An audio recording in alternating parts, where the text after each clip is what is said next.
الخير على حضراتكم، اهلا بكم معانا في فيديو جديد. الناس اللي عايزه تحمي بويه العربيه من الشمس والعوامل الجويه وخلافه، طبعا هنوريكم. احنا كنا استعرضنا قبل كده المنتج ده كمنتج يعني، ولم نستعرض استخدامه على العربيه لحمايه طلاء السياره. في الفيديو ده انا هستعرض لكم ازاي تعمل سيراميك كوتنج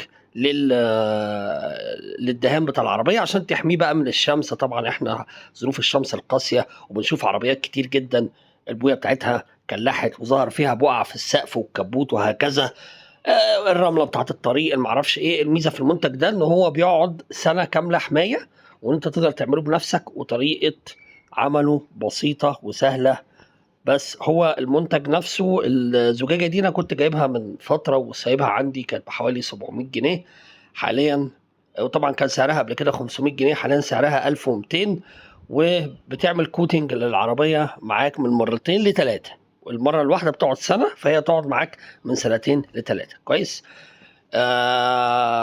بصوا، يعني بصراحة التجربة اللي أنا عملتها في الفيديو ده أفضل منتج أنا استعملته لحماية طلاء السيارة. ده أفضل منتج على الإطلاق، وأكتر منتج بيقعد فترة طويلة على دهان العربية. تعالوا كده نشوف مع بعض الستبس المفروض أعملها علشان أبتدي إن أنا أعمل أبليكيشن للمنتج ده على دهان العربية. أول حاجة خالص هي الغسيل كويس جدا ونظافة العربية كويس جدا، ويفضل استخدم احد الشامبوهات المعتمده للعنايه بطلاء السياره، بحيث ان هي تشيل اي طبقات اكسده او اي وساخه موجوده على جسم العربيه. بجيب الشامبو وبخلي العامل بتاع البنزينه يرغيه في جردل ويبتدي يصبن بيه العربيه. مفيش ماركة معينة، ممكن رينكس، ممكن سوناكس الألمانية، ممكن أي شامبو تكون أنت عارف إنه كويس أو بتستعمله للعربية. هيحطه على العربية، يدعكه كويس ويسيبه، بعد كده يشطف العربية. العربية كده تبقى نظيفة تماما من أي وساخة أو أي تراب أو كده. ده ألف ب يعني. عشان أعمل أي عملية كوتنج للدهان بتاع العربية لازم العربية تكون نظيفة والدهان بتاعها نظيف.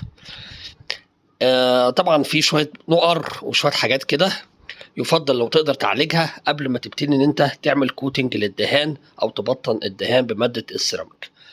انا هنا في الفيديو ده اخترت ان انا اعمل بولش للعربيه قبل ما اعمل لها سيراميك كوتنج، قبل ما اعمل لها قبل ما اعمل الدهان بتاعها تبطين بماده السيراميك. فانا جبت بولش من نفس الشركه اللي هي تيرتد هايبر سوليوشن، بولش ازرق بلون العربيه، في احمر وفي سيلفر وفي ابيض على حسب لون العربيه، لانه بيعزز اللون.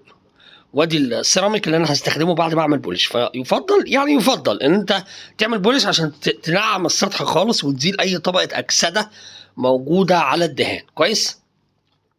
جهز الفوط بتاعتك، فوطه للبولش، فوطه للتنشيف، فوطه للنظافه، فوطه للابليكيشن بتاعت السيراميك كوتنج. يبقى معاك كذا فوطه وكلهم يكونوا فوط مايكرو فايبر وفوط كويسه. كويس.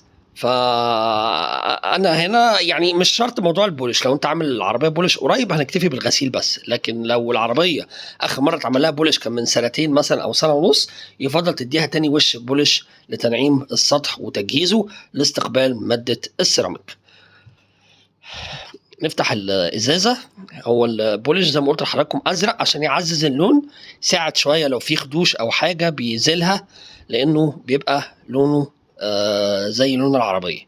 كويس. انا بحط البولش على الاسفنجه بتاعت الفرد بتاعت البولش، وببتدي ان انا افرده على السطح جزء جزء. انا مثلا ابتديت هنا بالشنطه، ببتدي ان انا افرده على شنطه العربيه، وبعد كده بستخدم فوطه مايكرو فايبر علشان ادعك كويس السطح اللي انا فردت عليه البولش. تمام. جزء جزء في العربيه. البولش ممكن تعمله بنفسك زي ما انا بعمل كده، وممكن تخلي حد يعمله لك.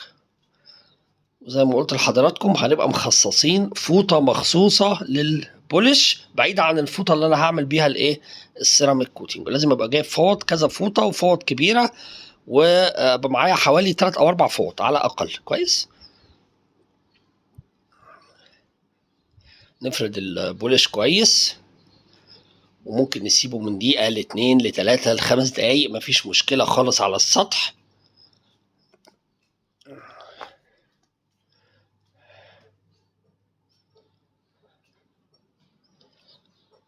وبعد كده بنمسحه بفوطه مايكرو فايبر. لازم السطح يبقى املس تماما، جاف تماما، ناشف تماما، جاهز لاستقبال ماده السيراميك. وممنوع منعا باتا، دي معلومه بس تبقوا حضراتكم عارفينها، ممنوع منعا باتا ان انا احط ماده السيراميك دي على واكس. يعني ما ينفعش ان انا ابقى مدي العربيه طبقه واكس باستخدام الواكس سبراي او هكذا او اي ماده واجي اعمل لها سيراميك كوتنج. كده الواكس هيعمل حاجز بين ماده السيراميك والبويه بتاعت العربيه، فلازم الماده السيراميك دي تعضم في البويه كويس. فانا عشان كده بعملها الاول على البويه. انا اي واكس او اي حاجه عايز استعملها بعد كده بستعملها بعد استعمال ماده السيراميك بعده ايام، بدي فرصه برضو لماده السيراميك ان هي ايه تنشف على العربيه كويس. فماده السيراميك بتعملها ابلكيشن على البويه على طول. انا هنا بقى ايه، ببتدي ان انا افرك الدهان كويس بالفوطه، ببتدي ان انا افرك الايه البولش كويس على الدهان بتاع العربيه باستخدام الفوطه المايكرو فايبر بتاعتي لحد ما ايه ما احس ان السطح نضف معايا ولمع تماما. تمام. جزء جزء في العربيه لحد ما بخلص العربيه بالكامل كويس. بعد ما بخلص العربيه بالكامل اتاكد ان العربيه نظيفه تماما، السطح كله املس، العربيه اخدت وش البولش بتاعي، العربيه جاهزه لاستقبال ماده السيراميك وما عليهاش اي طبقات واكس او اي نوع من انواع الحمايه. انا بكرر، ولا واكس ولا حمايه ولا اي حاجه، هو مجرد الغسيل والبولش بس، ده اللي بنعمله. عايز تعالج النقر او الخدوش، لو في نقر او خدوش في العربيه طبعا يفضل اللي احنا بنعمله ده تعمله والعربيه لسه جديده، بحيث انك تحافظ عليه وتجدده كل سنه او كل سنه ونص او كل 10 اشهر، يعني بتجدده على حسب الحاجه، بحيث انك تحافظ على دهان العربيه من اول ما انت اشتريت العربيه. انا العربيه دي بقى لها معايا 4 سنين، وكنت بستعمل واكس وبستعمل منتجات اخرى زي البوليمر نيت شيلد بتاع السوناكس، بس استعملتها برضو ابتديت استعملها متاخر، فحصل ايه نقر في بعض الاماكن في البويه من الرمله والشمس وهكذا. بس دلوقتي مع يعني انا من اول 2021 كده وانا مهتم شويه بموضوع الدهان ده عشان احافظ عليه، لان الدهان مكلف. بنجيب اتاكد ان السطح جاف تماما، بنجيب السبراي، بنبتدي سيكشن سيكشن بنرش بختين لثلاثه. هرج الاول ازازه كويس وارش بختين لثلاثه. انا هقسم مثلا الكبوت نصين او 3 انصاص، وكل جزء هبتدي ان انا ارش وامسح بفوطه مايكرو فايبر نظيفه تماما ناشفه تماما ملهاش اي دعوه بالفوط اللي تم استخدامها قبل كده كويس. جزء جزء زي ما حضراتكم شايفين كده. عايز اقول لكم ان النتيجه كانت مذهله، سواء السطح املس ناعم بيلمع عليه طبقه جليز كده زي السيراميك فعلا. بصوا حضراتكم، وانا طبعا لازم الماده دي بتتساب 24 ساعه العربيه بدون غسيل علشان تاخد وقتها وتنشف. تمام. ويفضل لو انت بتعمل الموضوع ده تعمله داخل جراج عشان ما يبقاش فيه اتربه او بص ده ناعم خالص ازاي. حاجه يعني بصراحه النتيجه مذهله، سواء اللمعه او النعومه بتاعت الدهان او الطبقه اللي هو حطها على الدهان عشان يحافظ عليه. ببتدي ان انا ارش على السكشن التاني بتاع الكبوت وامسح على طول بالفوطه المايكرو فايبر بتاعتي.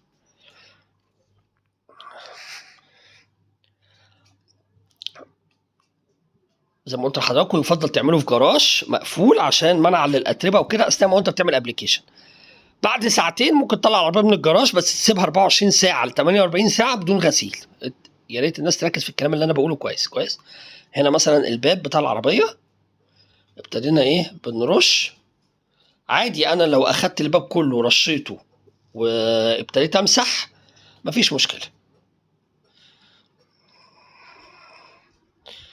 اهم حاجه زي ما قلت لحضراتكم النظافه والتجهيز اللي بنعمله قبلها. والفوط المايكرو فايبر المستخدمه، انا جايب فوط الفوطه ب 250 ل 300 جنيه مخصوص للموضوع ده.